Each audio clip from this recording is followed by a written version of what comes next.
What's your take real quick on this football game, the playoff game?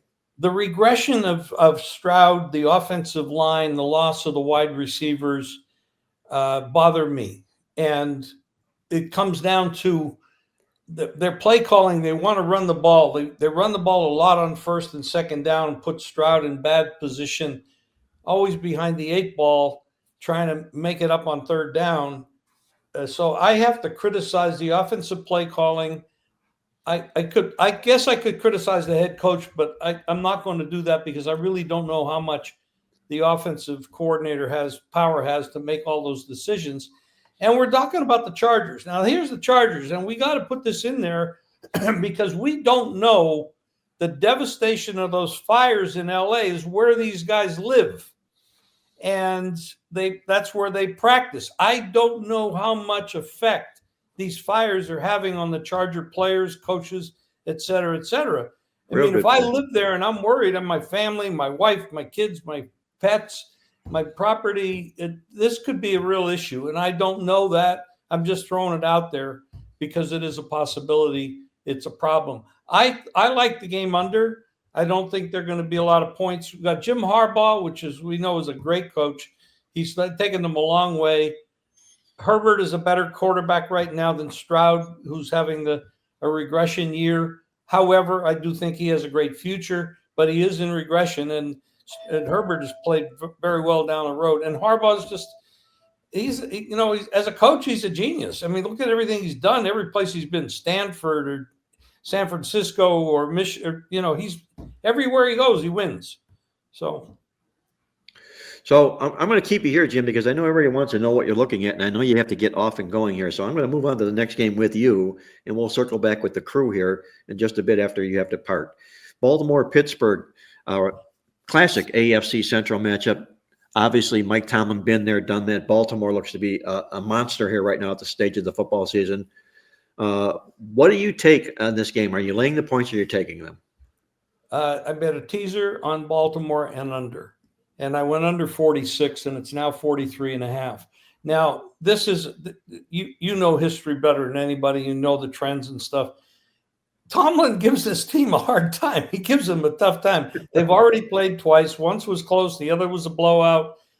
I'm not a Russell Wilson fan at this point in his career.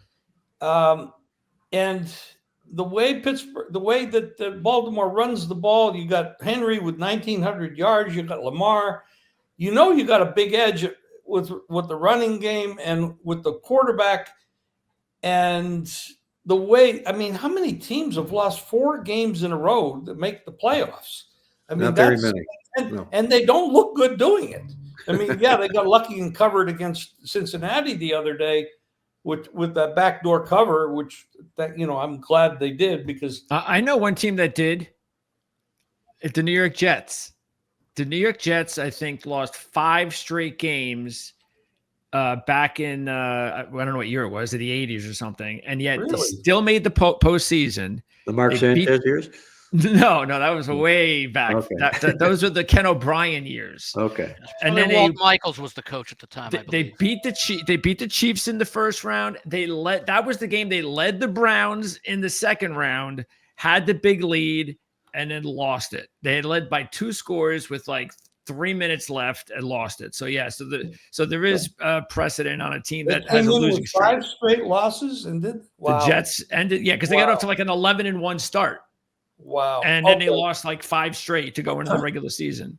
It was kind of like Philadelphia last year, had that big start and then fell off. Yes, exactly. They never got there, right? All right, Jim, next game, Buffalo-Denver. Matchup of surprising Denver Broncos, Buffalo Bills. Everybody has them going as far as maybe even the Super Bowl this football season. How are you playing this game? Denver is leading blitzing team or sacking team in the country on defense, but they got nicks. And the thing about rookie quarterbacks on the road in the playoffs has not been a great statistic over the years, and I think you probably have a database on that.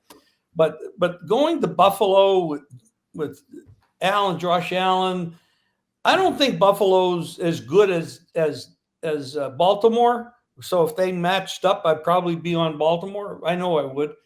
But Buffalo's tough, and you're going to put up points, and you got the way they play defense. They play single high. You're going to get a lot of man coverage. You're going to get Josh Allen with a lot of leg room. He's going to move the ball on the ground and through the air.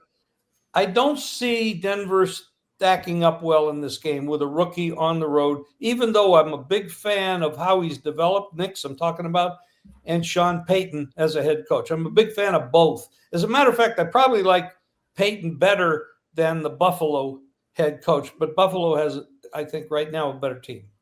By the way, just found out, getting back to your Baltimore game, that Zay Flowers is officially out.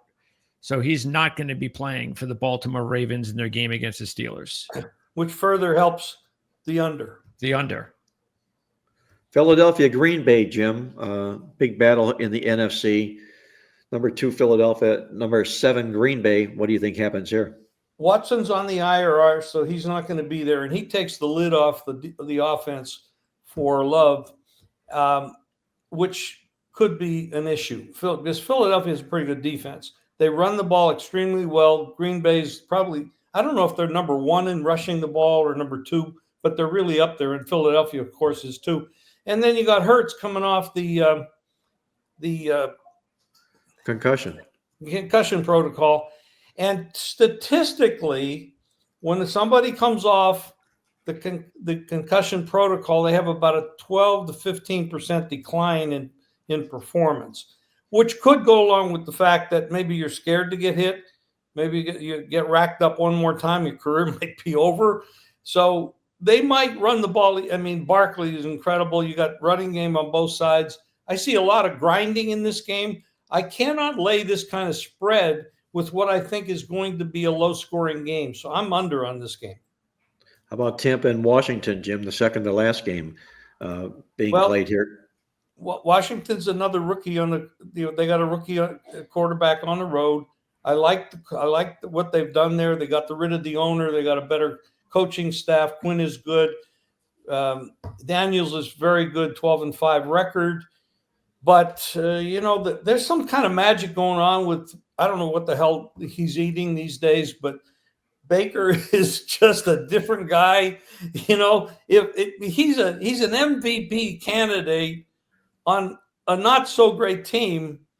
Now, yeah, they won this division, but it's a terrible division. It's kind of like Houston win their division. It's a terrible division, but they're playing really well. I'm not in love with it, but there's only one side to this game, or two sides. One is the over. The problem is I liked the over earlier when I thought there was quite a few or 3 players actually on Tampa that were going to miss the game. They have now been ruled back mostly in. So that makes their defense a little bit tougher, and that might skew the game under. It's 50-50.5. I like it over, but I don't love it like I did in the beginning, but I do like Tampa to lay the points. But normally, as you know, when I play small favorites, I don't lay the points. I play the money line. So I have a money line bet on Tampa, and I have an over bet over 50. Nice. And the going out the door play on a Monday, the Rams and the Vikings. What do you see going on there, Jim? Well, Mark, I know who you like in this game. We've talked about this before. Yes. I don't know where this game is being played. If it's in LA, it's a big difference. But although the Rams have not played well at home this year, they did lose to Miami, they did lose to Philly, and they looked ugly in both those games. They didn't score a lot or very well against the Jets, who are not a great team, although they have a little bit of a defense. But Minnesota's a better team. I mean, they're 14-3. They had a bad game against Detroit, but Detroit, that was a playoff game for Detroit. They wanted to rest up. They head coach came out. Their defensive coordinator called a great game plan. But when you watch the game over, and I watched it 3 times live, and then I watched 2 more of it, there was a lot of open players, and Darnold just missed everybody. And then the offensive play calling by Minnesota, I thought, was kind of coaching malpractice. They were going for long passes. And by that time, the defense for Detroit was on top of Darnold, and they shook him up really good. He didn't do well under that kind of pressure. If they'd have cut those routes off, he would have had a much better chance to get rid of the ball and not got sacked as much, not got hurt as much. So, to me, I don't know where the game's going to be played. If it's in Glendale, California, and I think it's 80-20, it's going to Glendale because of the air out there, the fires and stuff. So right now, I really don't have a side or a total in the game because I really don't know where the hell the game's going to be played. Jim, just remember this: 14-3 Minnesota. All 14 wins this year came in games when they held an opponent to less than 30 points. All 3 losses came when they allowed opponent 30 or more points. That has to be the key number for the Rams in this football game. I'm going to let you go, buddy, here. I hope you have a good time at the doing the pizza show. And if you will, order a little side calamari for me, if you will, while you're there, okay? There was somebody that was at the show last week, and he enjoyed himself. He had a good I don't know what you ate, but it was good. I had the I don't remember what I did have. I think I had a Caesar salad or something. It was delicious. It was a lot of fun, Jim. I thank you for inviting me. We had a really good time and a lot of really good people. And also, we took questions from the audience, and there were a lot of really, really good questions as well. Yes, there was. And I want to remind everybody also, Jim, before I let you go, that the show Jim's talking about doing that from Dom DeMarco's in Las Vegas that he's going to be doing live here in just a moment or two. You can see that here on the Proline TV network. So you can also tune into that, into the ATS podcast, everything we're doing, anything you need to pick up in the world of sports handicapping on video will be available on Proline TV. Make that your move. Subscribe, if you will, right now, and hit the like button.